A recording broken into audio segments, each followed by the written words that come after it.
e amados irmãos, nós estamos aqui do Centro Espírita Centelha Divina para levar ao ar mais uma palestra do Centro Espírita Centelha Divina com o tema Dai de graça, que de graça recebeste, do nosso irmão Carlos, do Centro Espírita Semeadores de Amor, João de Freitas. Então vamos ler um textinho do Evangelho e logo depois faremos a prece para que ele comece a fazer a sua palestra. Não vim destruir a lei. As três revelações, Moisés, Cristo e Espiritismo, aliança da ciência e da religião, introdução dos espíritos à nova era. Não penseis que eu tenha vindo destruir a lei ou os profetas. Não os vim destruir, mas cumpri-los. Porquanto em verdade vos digo que o céu e a terra não passarão sem que tudo que se acha na lei esteja perfeitamente cumprido, enquanto reste um único J e um único ponto.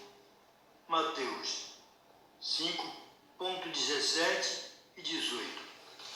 Moisés, aí vem, na lei mosaica, há duas partes distintas.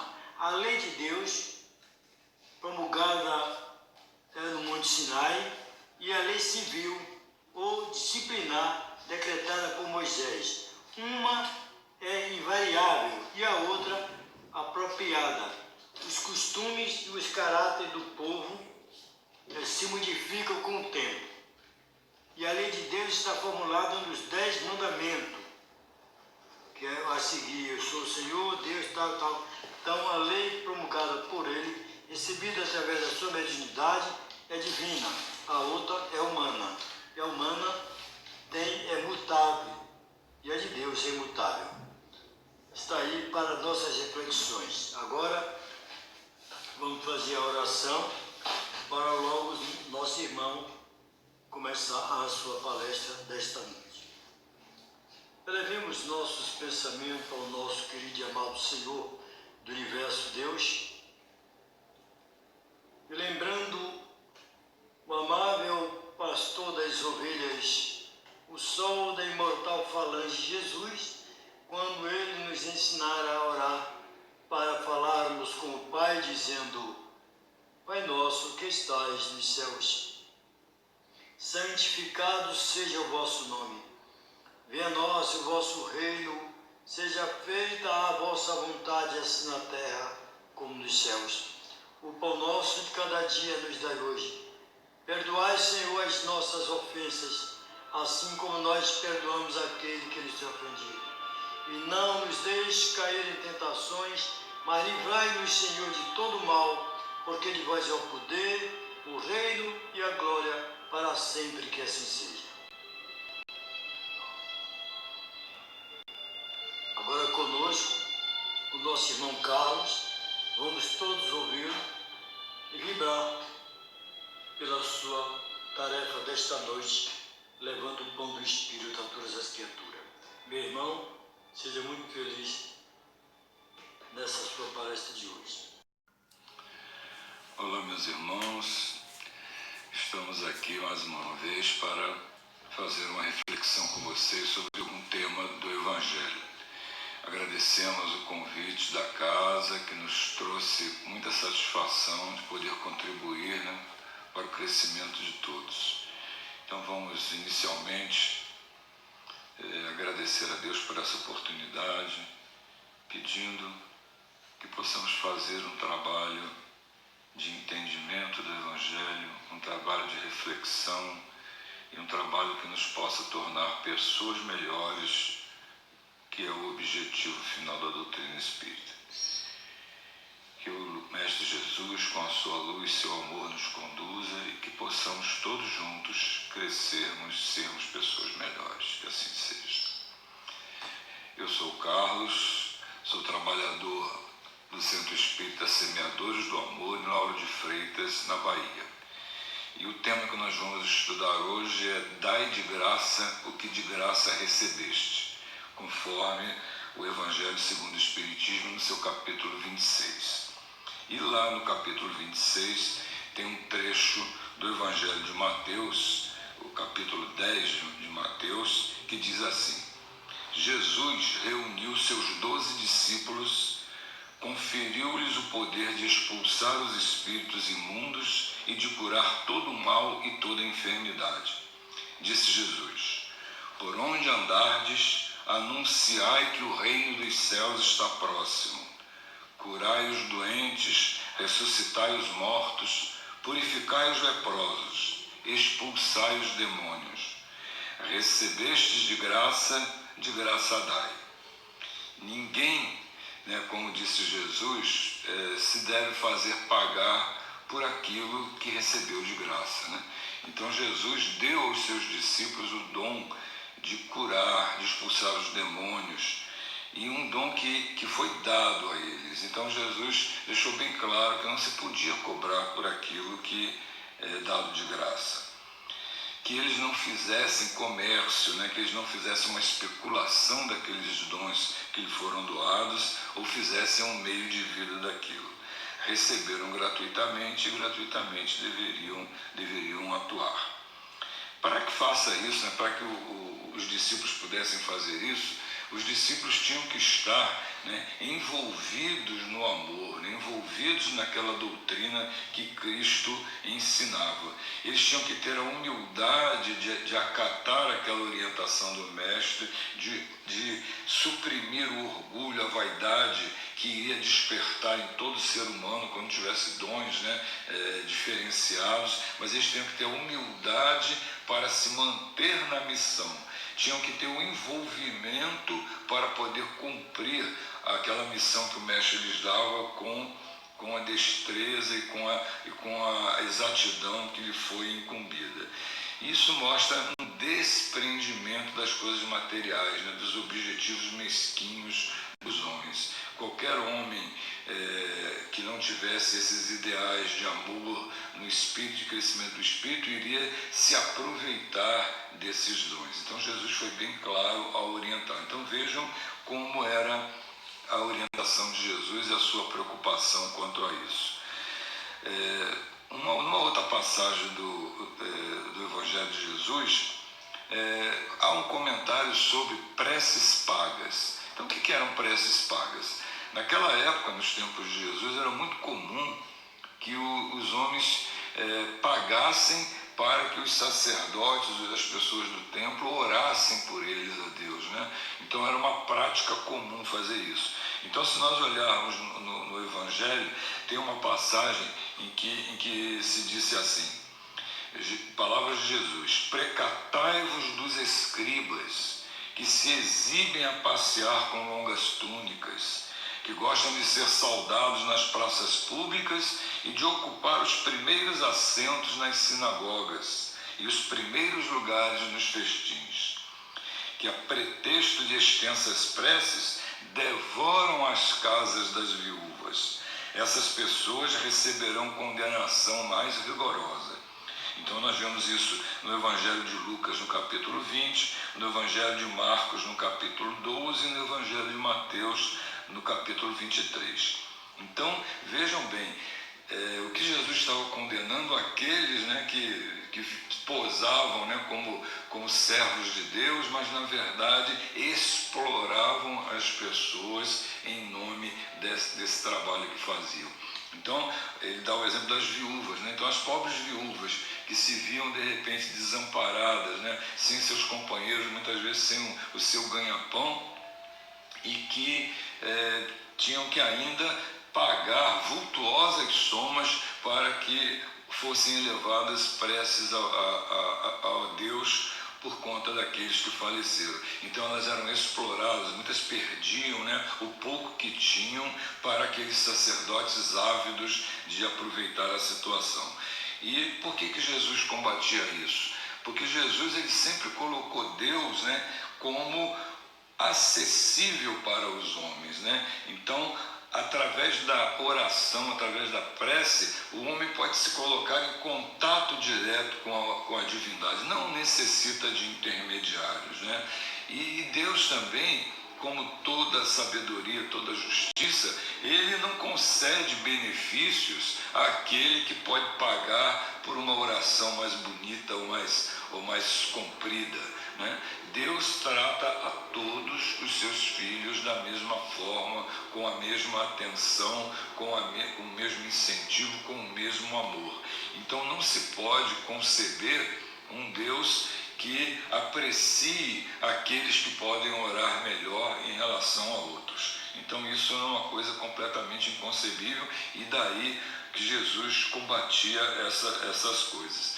Um outro aspecto que se pode pensar é, quando você estabelece esse contato com a divindade, você está expondo o seu sentimento, os seus anseios, você está se colocando realmente perante a divindade. E quando você terceiriza isso, paga uma pessoa para fazer isso, será que aquele que foi pago o fará com o mesmo fervor, ou somente repetirá palavras decoradas, um blá blá blá blá blá, que não tem sentimento, não tem emoção, não tem inclusive um compromisso com a divindade?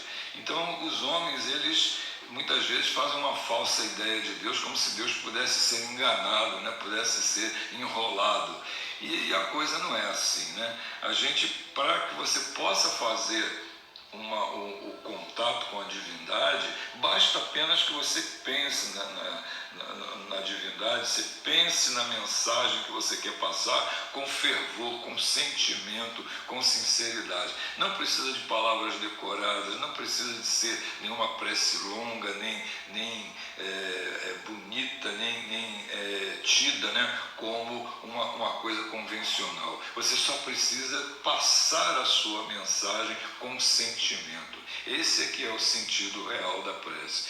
E toda e qualquer tentativa de terceirizar isso é uma coisa a ser combatida, como Jesus naquele momento apontou que estava havendo um engano por parte dos homens. Mas Jesus ainda apresentou numa outra oportunidade uma rejeição também muito grande a essa parte de comercialização da fé. Vocês devem se lembrar a passagem que Jesus expulsou, né, os mercadores do templo. Então vamos ver como é que foi essa passagem no Evangelho.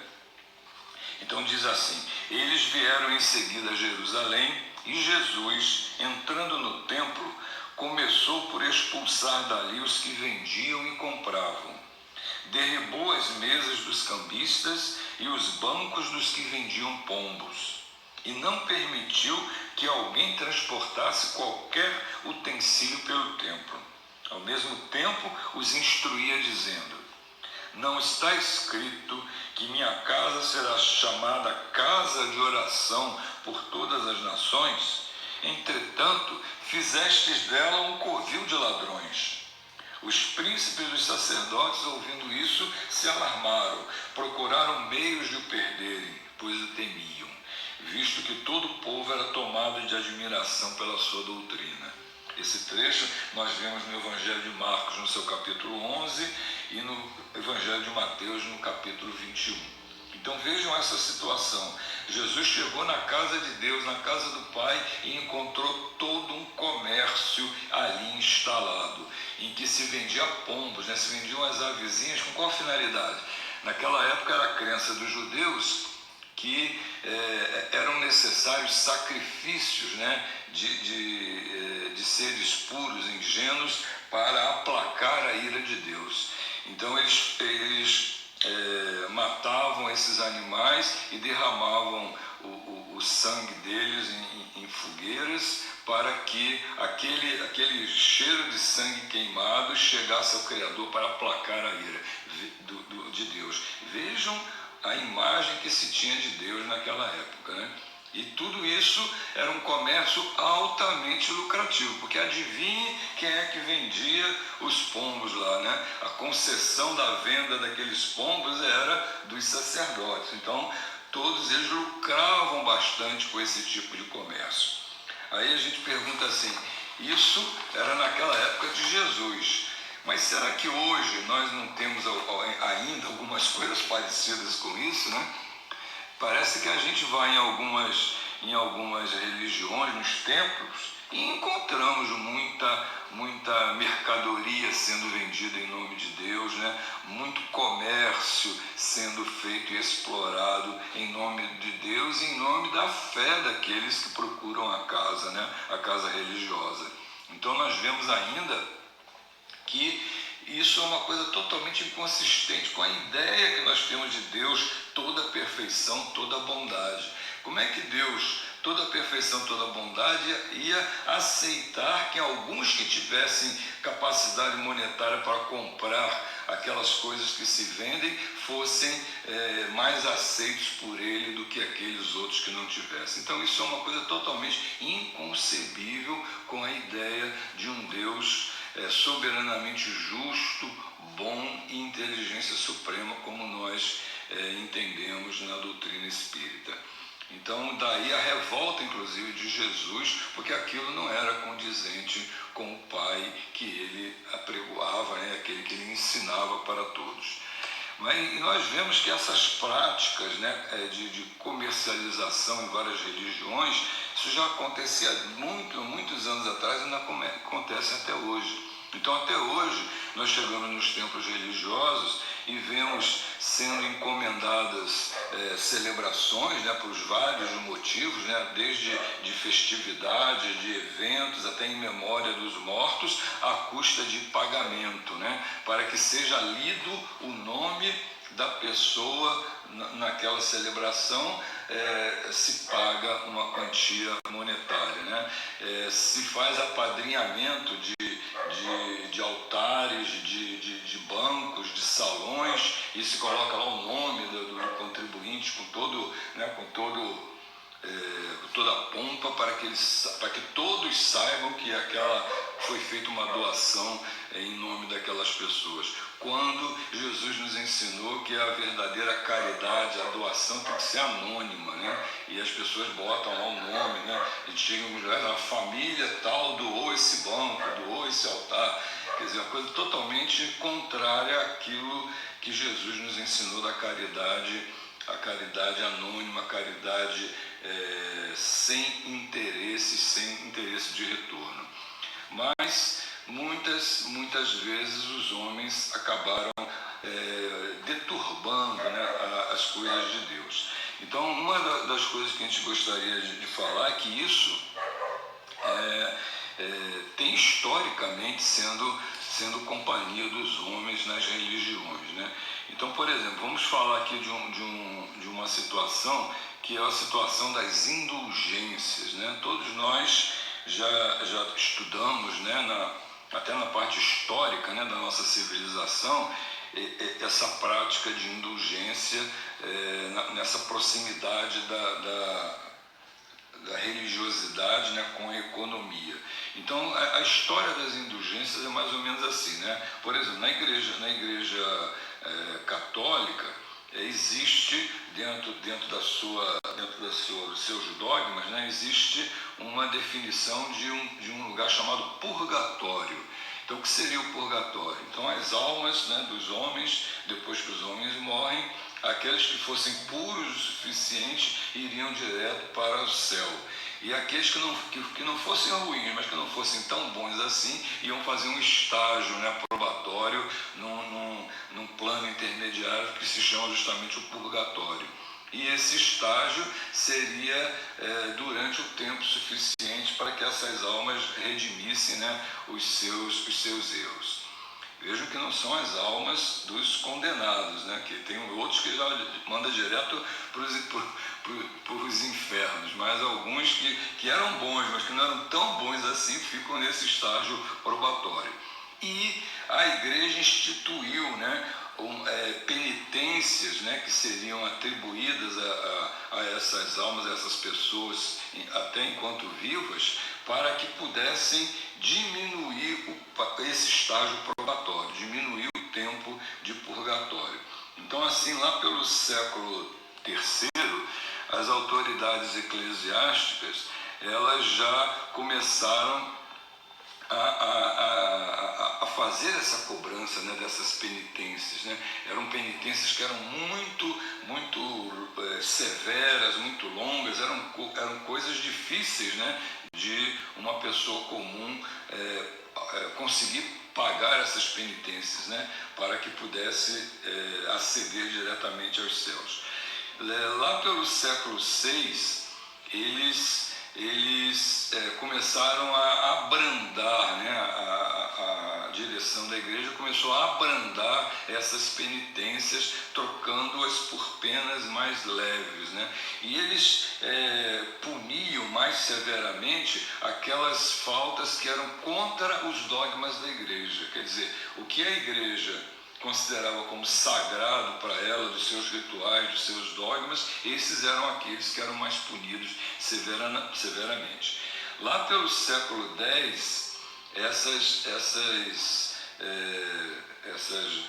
penitências, né, elas eram bem amenizadas e ainda trocadas assim, eram mais donativos piedosos, peregrinações, obras sociais, mas muitas vezes era a doação, né, material que preponderava nessa situação. E claro que só aqueles que tinham a condição de pagar que podiam fazer essas doações e poderiam diminuir então o seu período de purgatório.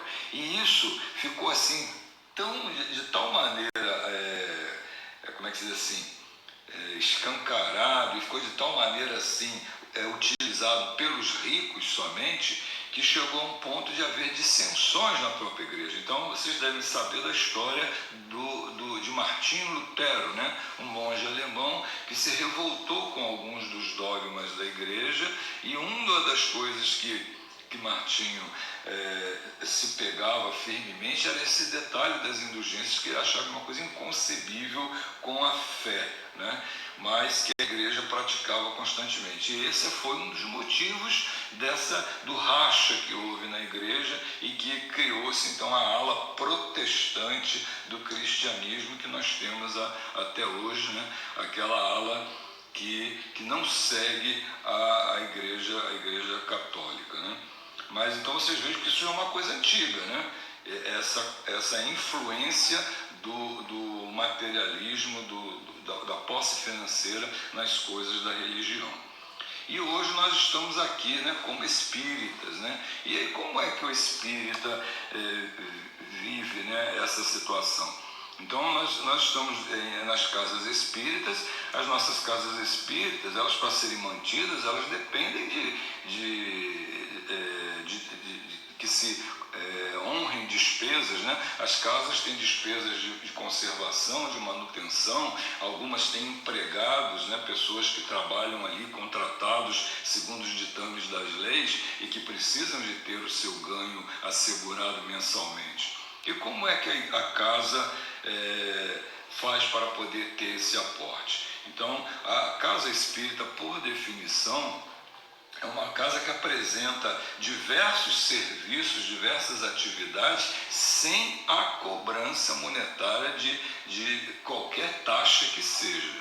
Agora, as casas, elas vivem das doações. Então são doações que recebe das pessoas, ou seja, uma doação é uma coisa que a pessoa dá se puder e quando quiser. É diferente de uma coisa obrigatória. Por exemplo, a gente vê em algumas religiões a prática de doações quase que obrigatórias, né, chamadas os dízimos, né, em que as pessoas têm que doar, vamos dizer assim, quase que intimadas a fazer isso, 10% dos seus ganhos para a igreja, para que a igreja possa se manter. E aí nós vemos igrejas enriquecendo-se, né, cada vez mais, templos cada vez maiores sendo construídos, e muitos pastores passando a ser, muitos sacerdotes passando a ser profissionais, né, dessas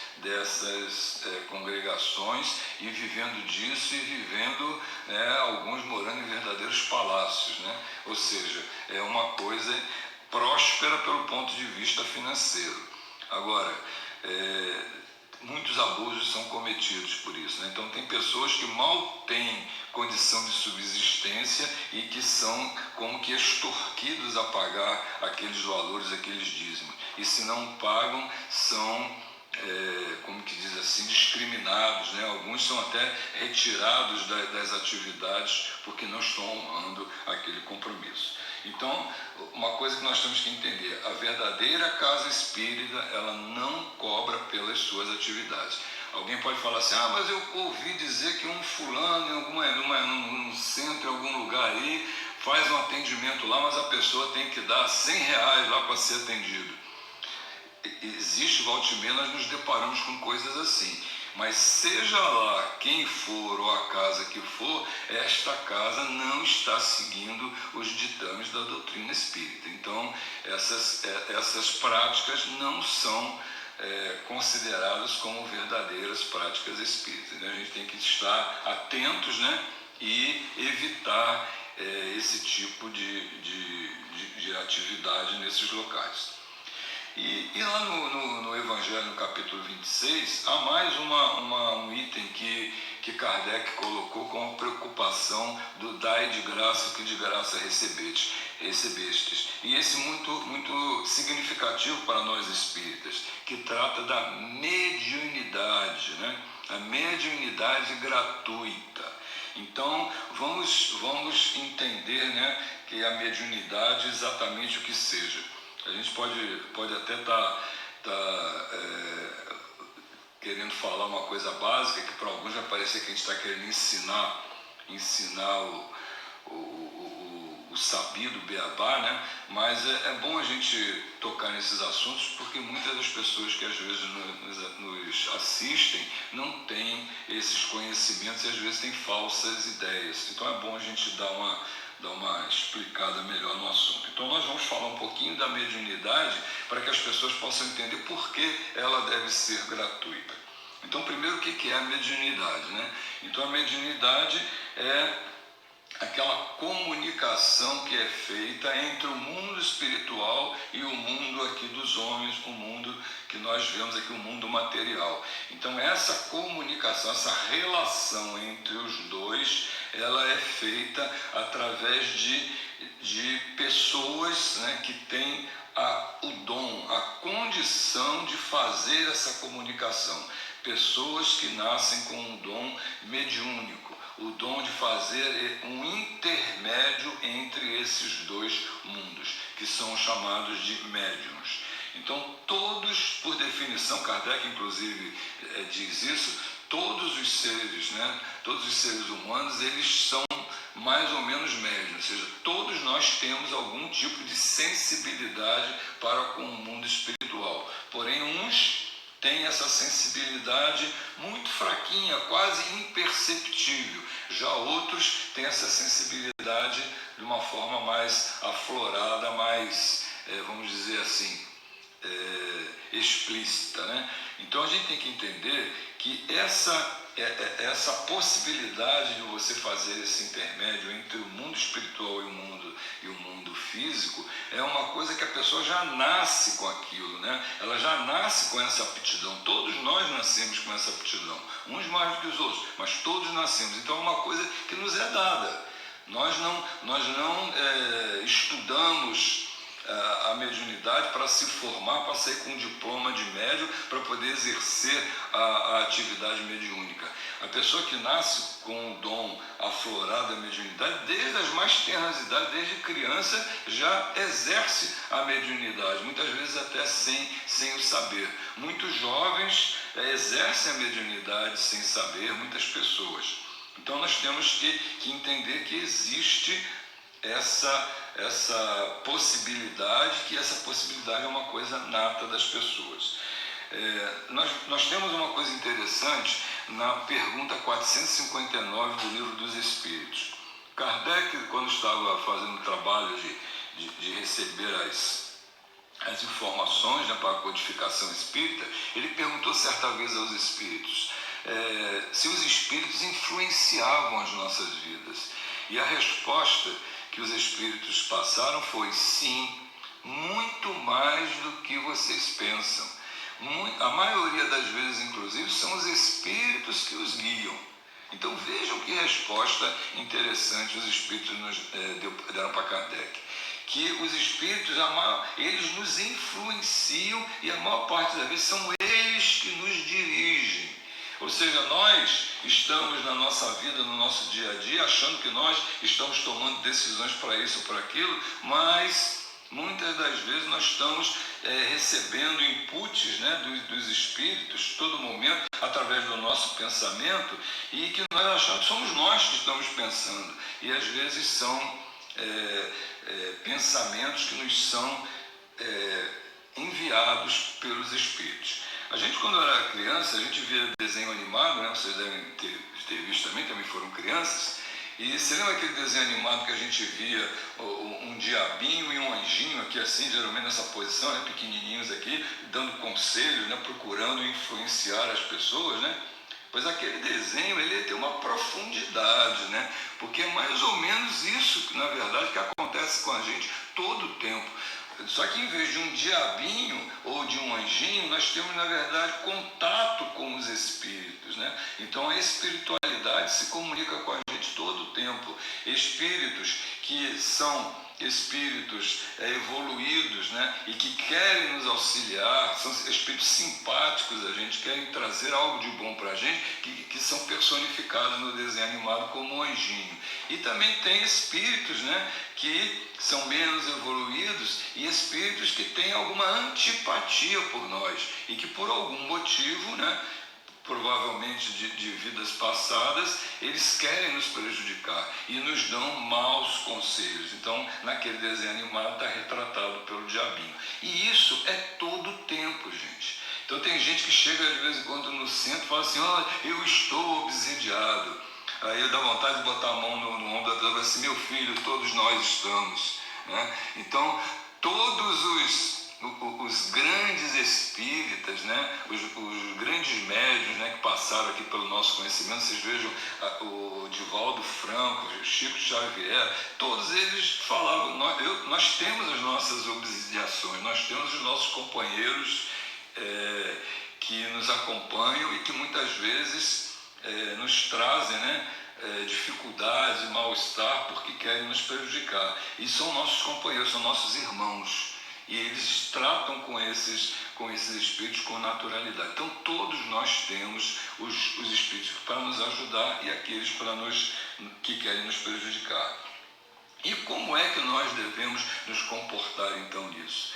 Então nós temos com esses espíritos uma relação que é através do nosso pensamento. Então, se nós colocarmos o nosso pensamento em sintonia, né, adequada, nós podemos como que selecionar as nossas companhias. Como é que funciona isso? Imaginem vocês um rádio, né? Um rádio daqueles rádios antigos, né? Que tem aquele botão grande que a gente mudava as estações, né? Então você poderia mudar a estação daquele rádio e colocar, por exemplo, num programa que toca música clássica, música suave. Mas também podia rodar aquele botão e colocar numa rádio que toca música agitada, né? Toca um pagode, um funk, um axé, uma coisa assim. Então você que escolhe que tipo de música você quer ouvir. Se você botar o rádio, né, na estação que toca axé, que toca funk, a possibilidade de tocar uma música clássica ali é remota, quase que impossível. Você vai ouvir axé e funk. Se você botar o teu rádio na estação de música clássica, a possibilidade de tocar um axé, um funk ali é muito rara. Então você seleciona e nós temos essa capacidade através do nosso pensamento. Então nós podemos como que escolher a estação da nossa atenção, da nossa mente. Então nós podemos nos sintonizar, a palavra é esta mesmo, igual como no rádio, sintonizar uma frequência, né, de boas radiações, de boas energias. Como fazemos isso? Através do nosso controle. Então você pode se equilibrar emocionalmente e direcionar a sua mente, a sua preocupação para coisas boas, para bons pensamentos, pensar no amor, pensar no perdão, fazer orações, né, ao seu mentor, a Deus, pedindo proteção, ajudar as pessoas, praticar a caridade. Então todas essas coisas são coisas que colocam você numa sintonia do bem.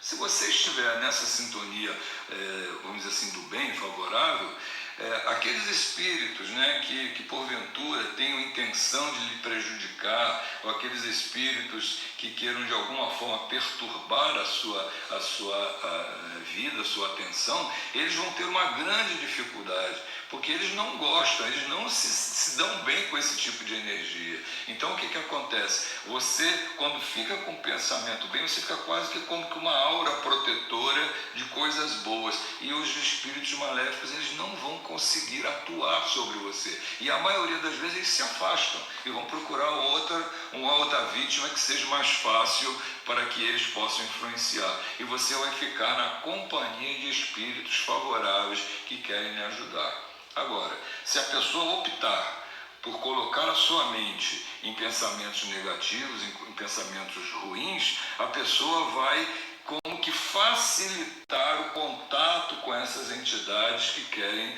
o seu prejuízo, né? E essa pessoa vai ficar como que sintonizada, ligada a eles, e aí seu pensamento vai ser só aquele, e geralmente as coisas todas começam a acontecer de uma forma inadequada para a pessoa. É aquela pessoa que diz que tudo dá errado na vida dela e ela não sabe por quê. Mas olha, o pensamento dela está sintonizado nas coisas erradas. E os espíritos benfeitores que querem ajudá-lo ficam na impossibilidade de ajudá-lo, uma vez que ela direcionou o seu canal mental para aquela energia prejudicial. Então nós temos esta capacidade de fazer essa seleção. E através, né, da atividade mediúnica, né, o médium ele estabelece esses tipos de contato, né? Então quando eu aceito uma sugestão de um espírito qualquer e faço aquilo na minha vida, eu estou recebendo uma influência de um espírito, eu estou fazendo na verdade uma atividade mediúnica. O que a gente tem que pensar é que essa atividade ela pode ser utilizada, essa capacidade de fazer essa comunicação para o bem, para ajudar as pessoas para o nosso crescimento, que é o que nós praticamos na doutrina espírita. A prática do bem, a prática do amor, através da caridade com os nossos irmãos que estão mais frágeis do que nós e que precisam de auxílio. E nós fazemos isso através do auxílio, né, dos bons espíritos. Então os bons espíritos são como que o nosso canal, né, a pessoa que é um médium faz o canal com a espiritualidade, e através desse canal ele dá voz aos espíritos, ele permite que os espíritos se comuniquem e aí então possam ser auxiliados. Então essa é uma das situações em que a mediunidade é utilizada para a prática do bem. Mas tem pessoas que têm esse dom, essa facilidade de se comunicar, ou dar passagem para a comunicação no mundo espiritual, mas utilizam essa capacidade com outros fins, né? Vocês já devem ter visto aí nos postes, né, que a gente pelas ruas das cidades, cartazes dizendo assim, traga o seu amor em 5 dias, né? Desfaço feitiços, né? Leia o seu futuro, coisas desse tipo, né? Em que pessoas prometem coisas, né, que nós no nosso dia a dia normal não temos capacidade de fazer. E por que elas prometem isso? Ou elas são mistificadoras, estão mentindo, vão enganar as pessoas, fingindo que fazem alguma coisa que não fazem, ou elas vão fazer esse trabalho através de informações, de contatos com a espiritualidade. E muitas vezes eles fazem isso para receber dinheiro, né? Para o seu próprio benefício, o seu próprio enriquecimento. Então, o que Jesus nos ensinou? dai de graça que de graça recebeste. Então esses que vão utilizar a mediunidade com a finalidade de enriquecimento próprio, eles estão fazendo mau uso disso e com isso vão adquirir débitos, né? Vão adquirir compromissos para o futuro nas suas vidas, e alguns até chegam ao ponto de perder, né, essa capacidade mediúnica. Então nós temos que pensar que o médium, ele tem uma responsabilidade. Ninguém é médium porque quer, ou ninguém é médium escolhido ao acaso. A gente, quando tem esse dom mediúnico, é porque nós temos uma missão, um compromisso de utilizar esse dom. E esse compromisso muitas vezes decidido, né, enquanto nós estávamos no mundo espiritual, e com a nossa participação, foi decidido que nós teríamos aquele dom. Então esse dom é para ser utilizado em proveito da comunidade, não para encher os nossos bolsos. Então é importante se entender que a mediunidade deve ser gratuita, não deve ser cobrada. Ela deve ser utilizada para benefício das pessoas, para auxílio dos nossos irmãos.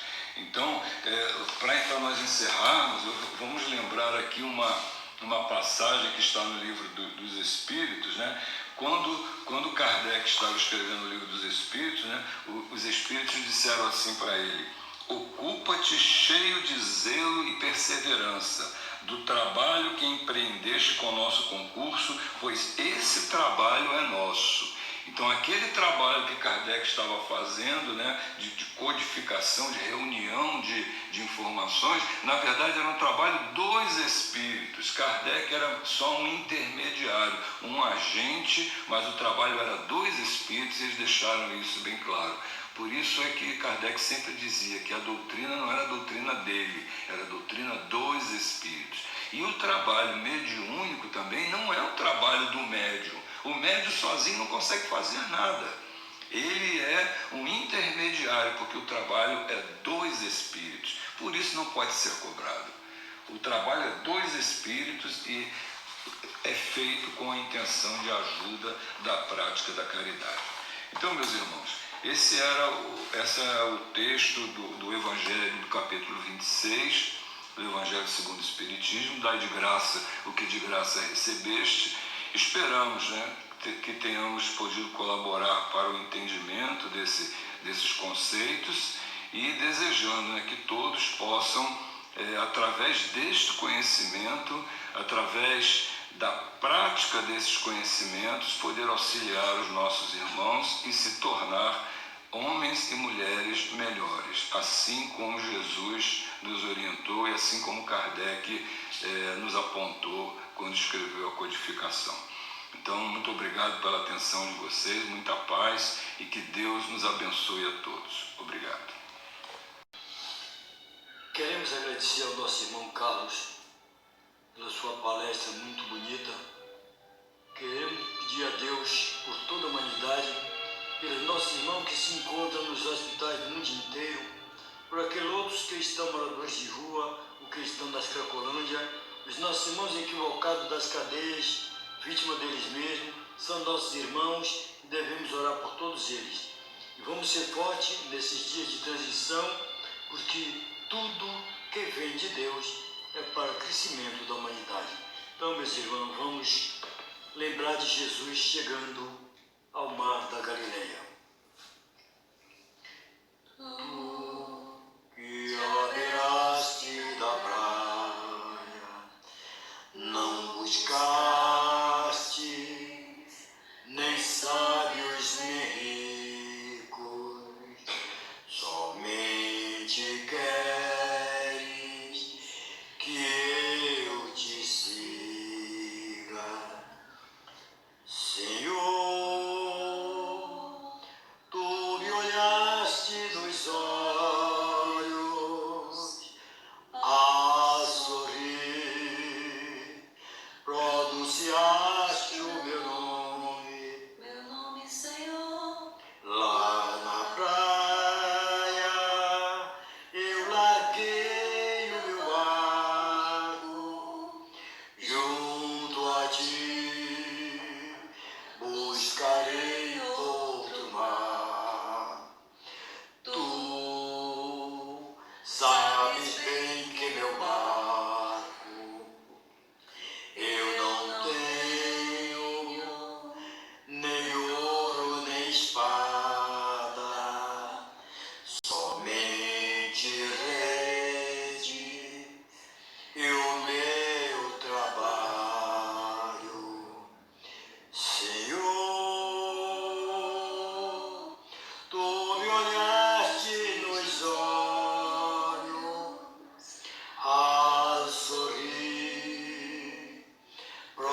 Senhor.